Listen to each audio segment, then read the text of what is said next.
مولانا زکریا صاحب کہتے ہیں کہ جب میرے والد کو دودھ چھڑایا گیا تو وہ پاؤ بھر سپارہ حفظ کر چکے تھے۔ امام ابو حنیفہ 40 یا 50 سال عشاء کے وضو سے فجر پڑھتے ہیں، پتہ نہیں کس سے پتہ چلا۔ شیخ عبدالقادر جیلانی 12 سال جنگلوں میں پتے کھا کر گزارا کرتے۔ شیخ عبدالقادر جیلانی ماں کے پیٹ سے 14 سپارے حفظ کر کے آئے۔ میں ابھی وہ سن رہا تھا، آپ نے شاید سنی، وہ میں غوث الاعظم کا دھوبی ہوں۔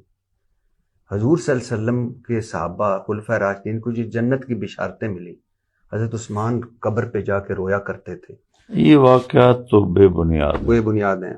اچھا، نبی ایک، یعنی آپ صفحہ نمبر 374 پر ہے، نبی جب قیام اللیل کرتے تھے تو اس رسی سے خود کو باندھ لیا کرتے تھے تاکہ نیند کے غلبے کی وجہ سے گرنا پڑے۔ آپ نے تو صحابہ کو منع فرمایا، اپنی بیٹی کو منع۔ غلط ہے، یہ فضائل اعمال میں ہے بھی نہیں۔ صفحہ نمبر 374 پہ نہیں، آپ دیکھ لیجئے گا۔ میں آپ کو واٹس ایپ کرتا ہوں۔ اللہ کے نبی نے سر کے بال باندھے ہوں، نیور، نیند کے غلبے سے میں آپ کو نیور سر، نیور۔ اچھا، صفحہ نمبر ہے بھی صحیح تو غلط ہے یہ۔ اچھا، ایک صحابی پیرے پر معمور تھے، 67 صفحے پہ، نماز پڑھنے لگے تو حملہ ہو گیا، تیر لگتے رہے، خون بہتا رہا، وہ نماز پڑھتے رہے۔ اب امام ابو حنیفہ کے نزدیک تو خون بہنے سے وضو ٹوٹ جاتا ہے، یہاں انہوں نے امام فے کر کے امام شافی کر دیا۔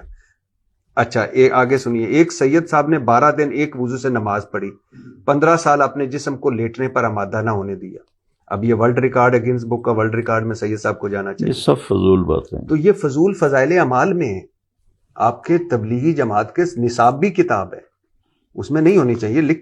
حضرت آدم کی توبہ حضور کے وسیلے سے قبول ہوئی تھی۔ سر کی خدمت میں یہ گزارش کرنا چاہتا ہوں، جی سر، میری ذات سے متعلق سوال کریں، یہ میری ذات سے متعلق نہیں ہے۔ سر آپ اس تبلیغی جماعت میں تھے، آپ میں اب بھی ہوں، لیکن آپ ان کو رد کرتے ہیں۔ میں رد کرتا ہوں، جو غلط ہے وہ غلط ہے۔